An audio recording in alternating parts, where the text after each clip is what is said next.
Olá pessoal, eu sou o Antônio Carlos da Escola de Gestão da Qualidade e hoje estou aqui para conversar com vocês sobre o método PDCA, o ciclo PDCA. Vamos lá? Então, antes de começar a falar do ciclo PDCA propriamente dito, entrar no detalhe, vamos entender um pouquinho o que é o ciclo PDCA, tá? Não o que é, mito, não, voltando, antes de começar a falar do PDCA, vamos entender um pouco a história do PDCA. O PDCA ele é muito conhecido, ele ficou muito famoso nas mãos do Dr. Deming, tá? Por quê? O Dr. Deming foi quem usou o método PDCA e o controle estatístico de processo para quê? Para treinar as empresas japonesas após o término da Segunda Guerra Mundial. Ou seja, as empresas japonesas estavam arrasadas, tá? E aí o Deming foi para lá, tem uma história por trás disso, ele foi para lá e ajudou as empresas japonesas a se reestruturarem a partir do que? Do método PDCA e do controle estatístico de processo. Porém, Deming não foi o criador do método PDCA.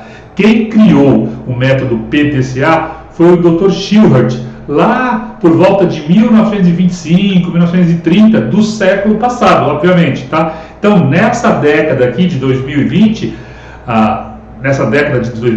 o PDCA vai fazer exatamente 100 anos, um século de vida, tá?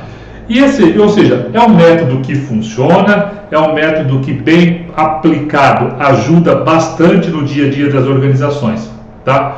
Primeiro ponto importante, pessoal, que eu quero falar para vocês. Muitas vezes, muita gente que atua na área da qualidade, inclusive, chama o PDCA de ferramenta. PDCA não é ferramenta, PDCA é método, tá? E quando eu falo método, eu estou querendo dizer o quê? O Falcone usa um termo bacana para isso. Ele fala que o PDCA é o código-fonte da gestão, é o código-fonte da administração. Então, a ideia é o quê? É a gente entender como funciona este PDCA, como que ele pode ser utilizado no dia a dia. A gente vai falar de uma forma bem macro, bem olhando por cima, quais são as macroetapas da implementação do método PDCA, tá bom? Então, primeiro ponto, o PDCA é a abreviação de 4 letrinhas. P do verbo plan, em inglês, D do verbo to do, fazer, o C do verbo check, executar, e o A do act, de agir. Então, PDCA em português é planejar, fazer, checar ou verificar e agir. E a gente vai entender quais são as etapas que compõem cada uma, quais são as fases que compõem cada uma dessas etapas do PDCA. Primeiro, tudo se inicia com o planejamento, tá? Então, gente, uma coisa importante, o PDCA se aplica a tudo e qualquer coisa que você faça na sua empresa? Não. Eu gosto de usar o seguinte conceito: utilizem a metodologia PDCA para aquilo que for importante, né? Para aquilo que você vai levar um certo tempo, alguma coisa que exija que você planeje antes, onde você precisa planejar o que vai ser feito, tá? Aí sim você utiliza o método PDCA, tá? Para aquelas coisas que são mais corriqueiras, o ideal é que você já tenha padronizado tudo isso, e aí é simplesmente seguir a rotina.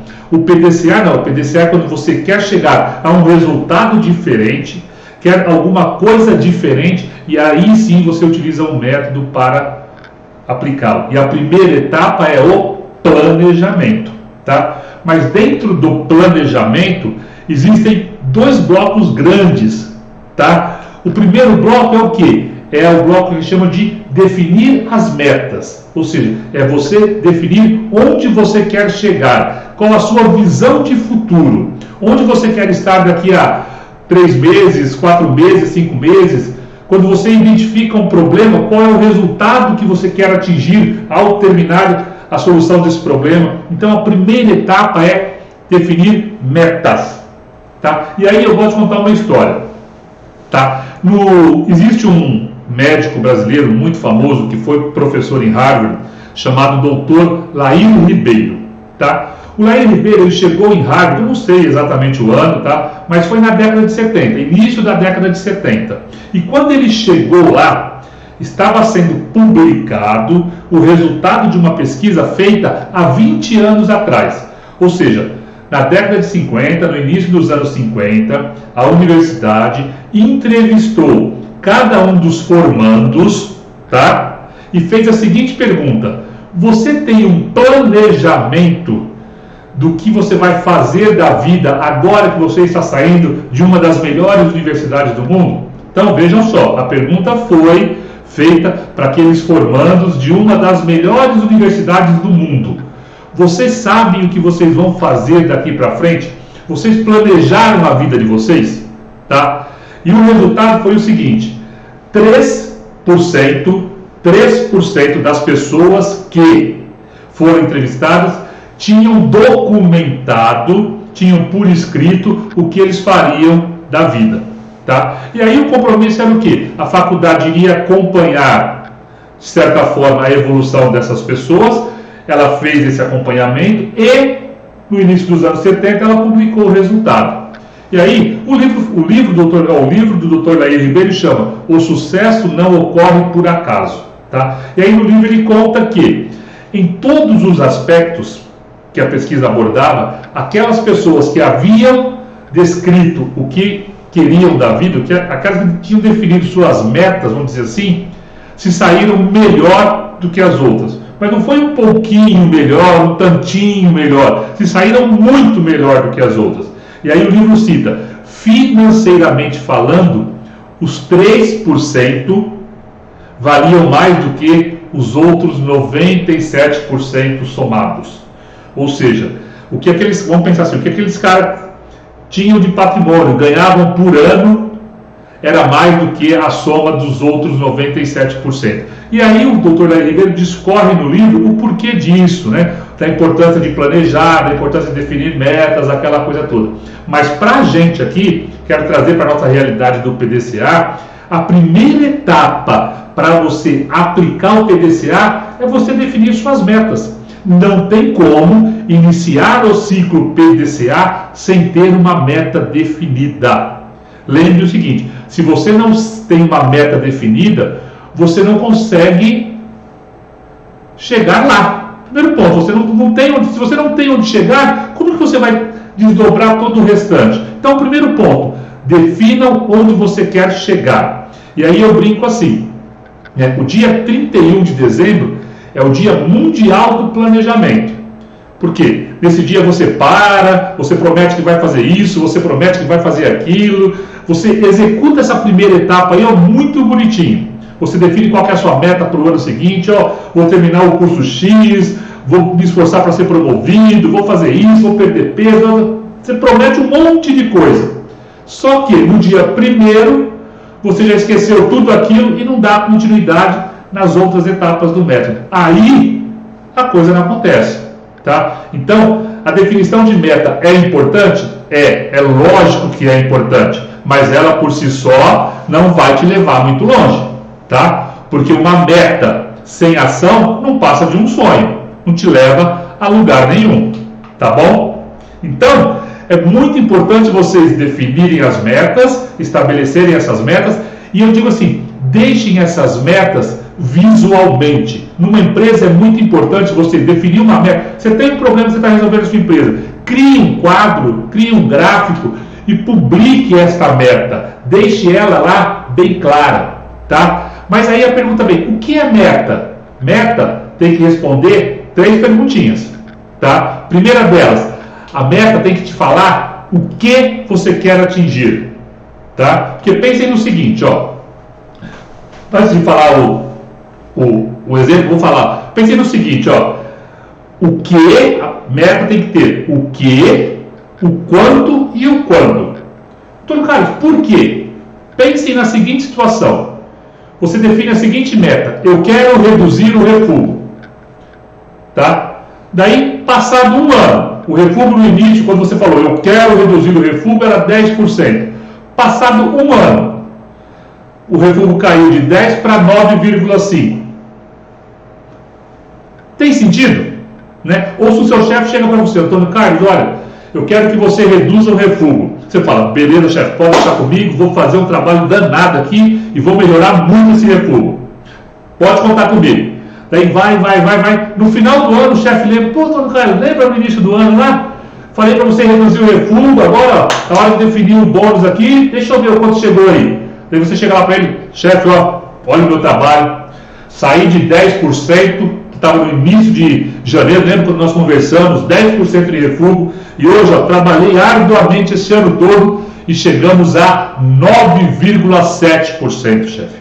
Reduzi em 0,3% o índice de refúgio. Daí o seu chefe fala, Antônio Carlos, passado um ano, você reduziu o índice de refúgio em 0,3% só? Daí você pode argumentar com ele, mas chefe, você não me falou quanto que é? Então, para mim, ó, reduzi, saí de 10, cheguei em 9,7, que era o meu bônus.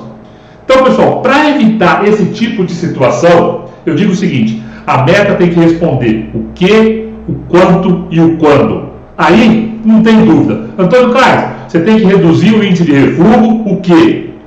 De 10 para 5%, quanto? E até dezembro desse ano, o quando? Aí sim, ó, o que, quanto e quando. Aí eu tenho uma meta bem definida. Definir a meta? Definir. Aí não tem mais desculpa. E a meta vai servir para quê? Quando você tem o que, o quanto e o quando, isso serve de referência para todas as atividades seguintes. Por quê? Se você não tem o que, melhor, se você não tem o quando e o quanto, fica mais difícil você estabelecer quais recursos você precisa, né? Quanto dinheiro você vai ter que investir, quanto tempo você vai ter que se dedicar. Então, quando você fecha o que, o quanto e o quando, aí você tem todas as informações para seguir as próximas etapas do PDCA, tá? Definir a meta, definir. Torne essa meta pública. Isso é um ponto fundamental, gente. Se você definir uma meta, não guarde ela para você, não, né?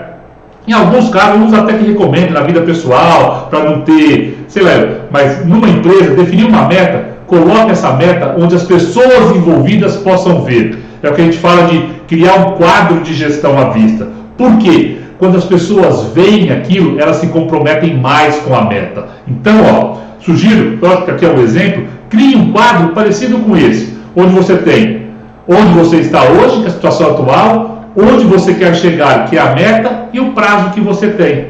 Ou seja, esse gráfico serve para quê? Para te lembrar que sempre que você passar por ali, você vai lembrar que tem uma meta a ser atingida. Tá bom? Então, o gráfico de gestão à vista é muito importante para quê? Para dar visibilidade para a meta. Para mostrar para as pessoas que aquilo lá, aquele indicador, aquela meta, aquele trabalho é importante. Então, não deixem de montar um quadro de gestão à vista. E aí, quando você define a meta e monta o quadro de gestão à vista, aí você acabou a primeira etapa do planejamento, que é definir a meta. Aí você concluiu esta etapa. Aí você vai falar, puxa, agora sim, eu já sei onde eu estou, já sei aonde eu vou chegar, agora a próxima etapa é definir o que eu preciso fazer para sair da situação atual e chegar na situação futura. Né? O que eu preciso fazer para sair daqui e chegar até aqui? Então, agora você vai ter que definir o quê? Quais são os meios? Quais são as ações que devem ser implementadas para que aquela meta seja atingida? E aí, pessoal, quando eu falo de meios, eu estou falando do quê? É você criar como se fosse um mapa do tesouro aí. São as ações que vocês farão para sair daqui e chegar lá em 10 meses, em 5 meses, no prazo que foi estipulado. É mais ou menos a tática do jogo. E o término dessa etapa aí de definir os meios é você estruturar o famoso plano de ação, né? Que alguns chamam de 5W1H, 5W2H. Eu, na prática, digo o seguinte: se você montar um plano de ação que tem o que deve ser feito, quem vai fazer e quando, você já deu um passo tremendo na direção da sua meta, tá? Então, quando você termina a etapa de definir os meios, significa o quê? Que você montou, que você elaborou e que você validou um plano de ação, né? Então aí você termina a fase de planejamento, você definiu as metas, na etapa 1, definiu o plano de ação na etapa 2, aí você conclui o planejamento. Pessoal, mas eu digo o seguinte, ó, o resultado desse planejamento,